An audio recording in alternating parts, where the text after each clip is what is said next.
Welcome back. I'm visiting here today with Mike Kwatinetz. Welcome to today's show. Thank you.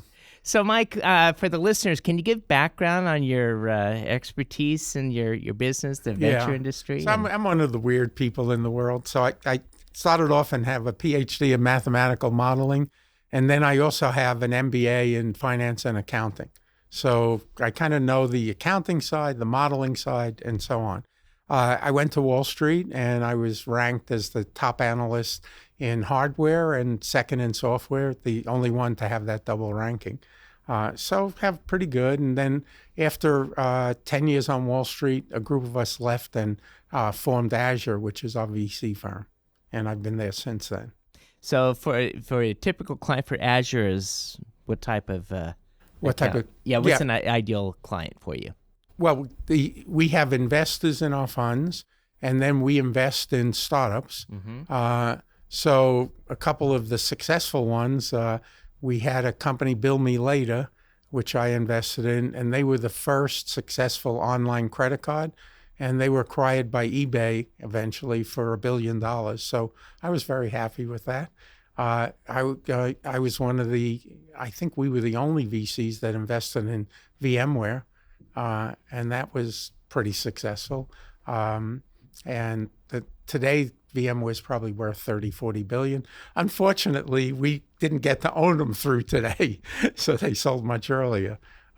So those are, examples. And right now we're investing out of a fund where we're investing in post-seed, which means a company has about $1 million in revenue run rate, but has proven out its business model. Mm-hmm, mm-hmm. And so pretty much it's just Series A investments? Yeah, we're Series A or pre-A right now. Yeah. Oh, very good. So so in addition to that, you also do some money management? No, I don't. I only manage my own money. Okay. But I write about it in my blog. I do some writing about recommendations that I share, and I do that at the beginning of each year. And, it's going pretty well. So, Mike, in looking at companies and deciding, do I invest, do I not invest, what process do you run through? Are we talking about private or public now? Let's talk about private. Okay. Private. So what we think about a lot, I especially want to have proof on the business model. That was out of vogue for a long time. People loved Uber and Spotify and Lyft and so on. Now I'm seeing articles from VCs saying business model is the latest thing. Of course, that's how I've been investing from the get-go, And when I say business model, I mean that the company has a path to profitability that is visible. So the first thing you look at is something called contribution margin. What that is you take the gross margin dollars and subtract the marketing that they spend to acquire customers, and that's contribution margin. When contribution margin is good, then as the company scales, there's more dollars to cover other expenses. And it kind of gives an indication that scaling will help the company be successful. If contribution margin is bad, then scaling doesn't help the company that much. And, we've seen that with Uber and Spotify and some others. The one that was the clearest to me was Blue Apron. They had terrible contribution margin, which meant as they scaled, they just burnt more money. So you can't get the profitability if your contribution margin is zero or negative or very low. So I think a lot about that with the private companies. As a fund, how large is Azure Capital? We don't give out totally. We've probably managed close to $1 billion. Okay, good. Give some size of okay. And Mike, when you're looking at today's market and the valuations, a lot of these IPOs are coming out fairly rich. What's your take on what's happening in the markets today? Yeah, so there is an enthusiasm which goes back to the 90s. We had a similar kind of thing. I would say mostly it's better today. Yeah. But you do have exceptions especially where it's almost like a household name, again, like a Spotify or an Uber or a Blue Apron, guys like that, where people know the company and they feel, comfortable, that they understand why it's a good thing to buy. But I again go back to the same, measurements. What's the contribution margin percentage? And, is it going to get better? And how do they get to profitability? So when I look at public companies, I think a lot about that. And, companies like a DocuSign, they are companies that have recurring revenue streams. And there's something called revenue retention. And what that is if you have a subscription-based company especially, you compare a set of customers that existed the year before, and are you getting the same amount of revenue from them the next year, or less or more? So if your revenue retention is over 100%, that means that the companies that you have as clients are spending more money with you than they did the year before, and very few of them are exiting from working with you. Mike, I need to take a quick break. I'm Sure. visiting today with Mike Kwatinetz, and when we come back, I want to get back into looking at the company IPOs and what's Sure. happening in the markets today. Sure. We'll be right back after these messages. Grandpa, we found a golden skull. We have to watch out for the treasure guardian.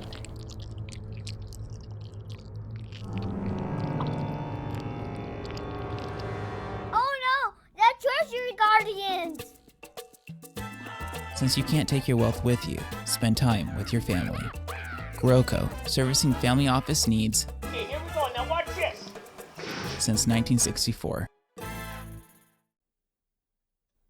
Welcome back. I'm visiting here today with Mike Kwatinetz, and in the first segment, we left off with company IPOs and what's happening in the market today. Yeah. So I think one of the issues that has happened with some of the IPOs is that the companies waited much longer to go public. In the past, companies would go public, with $300 million in valuation. Now you have companies that are getting $10 billion or more in valuation when they go public. It was very rare in the past that companies waited that long. But the private markets have much more capital now. And in many cases, the private markets will fund them at a higher valuation than the public markets would. Then when they go public, they tell the investment banks, we have to get a minimum of this valuation.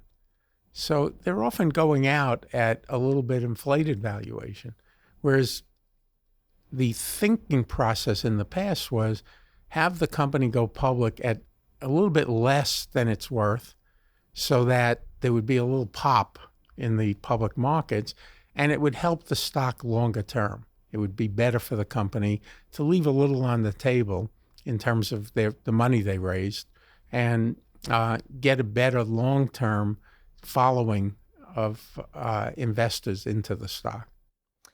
What companies are you currently involved with? On the private markets, we have one of the companies is a company called Latote, and that's a subscription company for women to rent everyday clothes. So they get a box each month that has a set of clothes that they could wear as much as they want.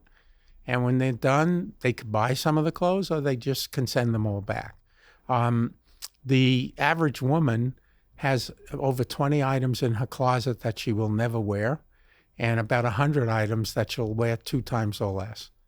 Well, why not rent those items instead of buying them? Latote just announced that they acquired a traditional retailer, Lord & Taylor, which is a much, much larger company, and the transaction closed last week. So pretty interesting. Another company that I find very interesting and is a company called Cherish, and they're a marketplace for vintage furniture, decor, and art. So people list things with them, and then they help, a potential buyer find those things, and they'll arrange all the shipping and be the middleman to help consummate the transaction. A lot of designers, they have about 20,000 designers using the site now, and most of the products on the site come from power sellers, or, not, I mean, individuals list some products, but that's probably only about 10 or 20% of the inventory on the site. And they now have over 400,000 items on the site. So search technology is very important, so that if you're looking for something, they can help you find it quickly without sorting through hundreds of thousands of items. So that's another one that is really interesting. And, again, a very good business model. And then the third one I'll mention is we have a company called MedSphere, which has electronic health record software for both hospitals and physician practices. That's allowing the whole patient record to be electronic, which in the past hospitals didn't do. And it actually cuts the number of errors, wrong procedures, misdiagnosis, so on. And so it increases the quality of healthcare. And the U.S. government is very supportive of hospitals going on there. Amazon has made their mark in the economy today. A lot of retailers are jumping into the market, but what do you see with the trends? Where will Amazon be 5 years from now, and what's going to happen to that whole online community? So just an aside, my firm took Amazon public when we were on Wall Street, and the first conference Bezos spoke at was the conference I ran. So, but the thing that Amazon has done very effectively is they have invested in technology. So people would say, well, Amazon's not a technology company. Yes, they are. They're an unbelievable technology company. And so part of the thing that they've done better than anyone is logistics. And if you can bring the cost of logistics down, delivering a package to someone's home, then you have a huge competitive advantage. There's a lot of technology in how you do that. And Amazon also has taken on third-party stores that can be on Amazon. Part of the benefit of that is they have more packages to deliver, and that makes them, better. Amazon also uses a lot of technology in terms of when to price things a certain way and, so on. They also invented the Kindle. And so when I was on Wall Street, e-readers were talked about, but all the products out there were terrible, all right? The Kindle has made e-reading really good. So, Mike, I need to take another break. Okay, sure. And when we get back, I want to talk about stages at which companies should acquire their funding. Okay. We'll be right back after these messages.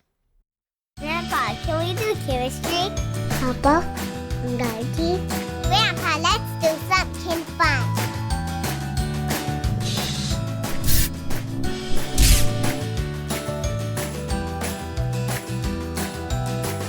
We'll help you stay organized so you can focus on what really matters in life. Give us a call today and see how we can help you start saving taxes.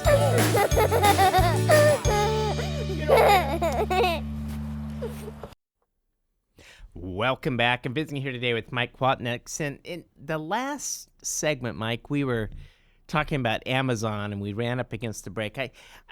What's the next step for Amazon? Where do you see that company going right now? Well, let me mention one thing that they've done that's unbelievable. Yeah. They are super customer-centric.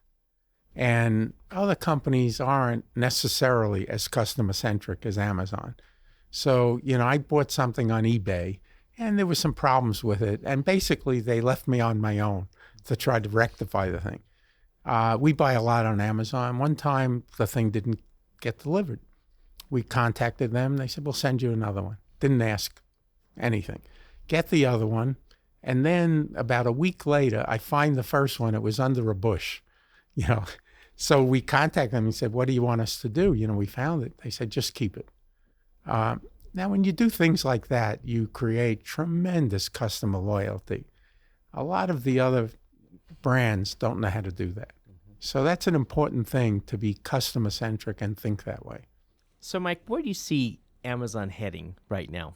Yeah. So I had a prediction in my blog about 5 years ago that Amazon would have to start going offline.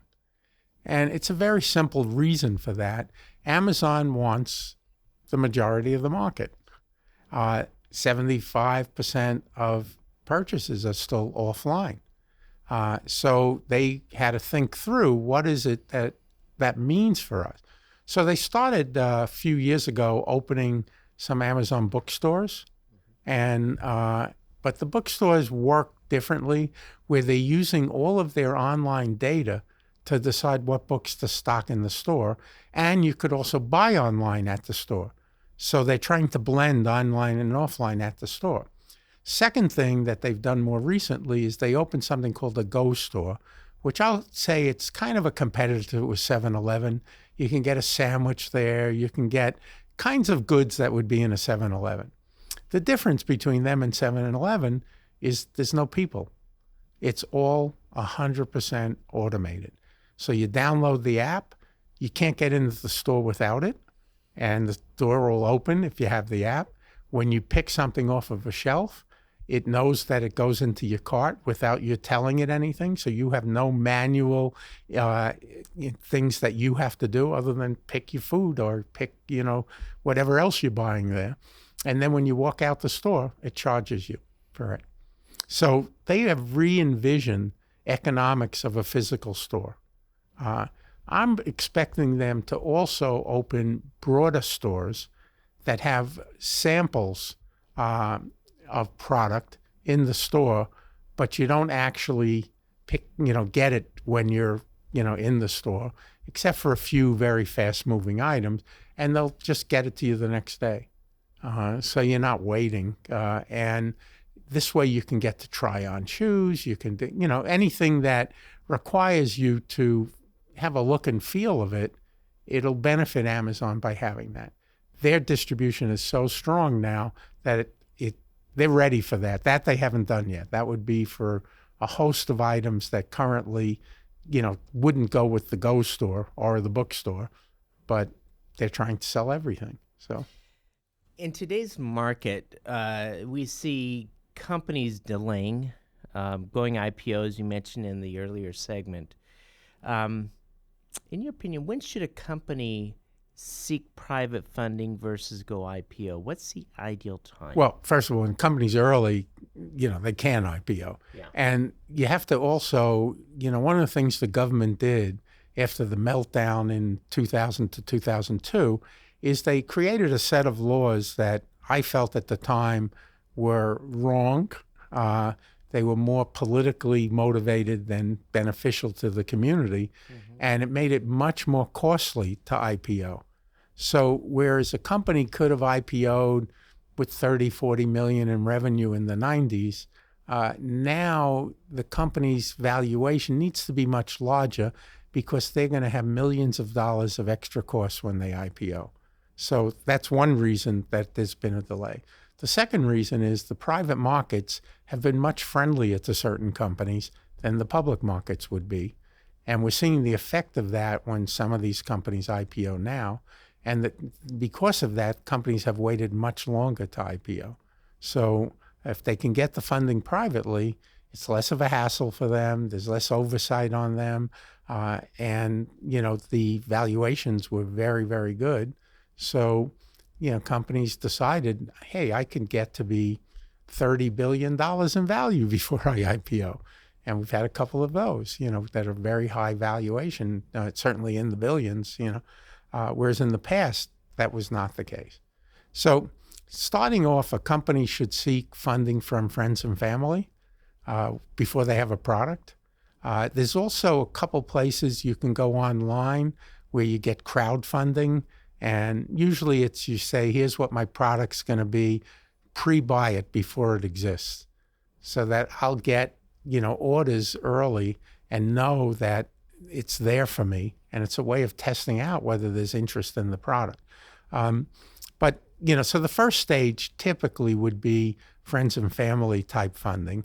And then when you have a product and you can demonstrate it, some companies can get seed funding from VCs. There's also incubators that they could go to where they get taught how to be a company and how to raise money and how to, what their, board of directors should look like and how their accounting should work. So going to an incubator is a good thing if you don't have experience And the incubators don't take everybody. So you have to apply, and they wind up owning part of you, but also putting a little bit of money in. And then at the end of this, couple months that is part of your group, they host a thing for VCs. So you get a lot of exposure to VCs to get funding. Then when you get a little further along where you have revenue and you have proof points, then you could do an A round. So there can be, depending on the profitability, how long it takes, there could be a lot of rounds of funding before you get to IPO. Mike, you run a fairly successful blog. Mm-hmm. How do the listeners find more information on becoming part of that blog? Yeah, so it's called Sound Bites 2, and the bites are BYTES, so Sound Bites 2. And you could register, to get sent the blog. But you could always go on it and look at it online. But we would email it out to anybody who, asks for it that way. And, we have a fair number of people who are getting it, and I think they've benefited. At least I hope. Mike, we've run out of time today, but I appreciate you being with us. I've been visiting here today with Mike Kwatinetz of Azure Capital and also the author of Sound Bites, too. Thanks for being with us. Pleasure.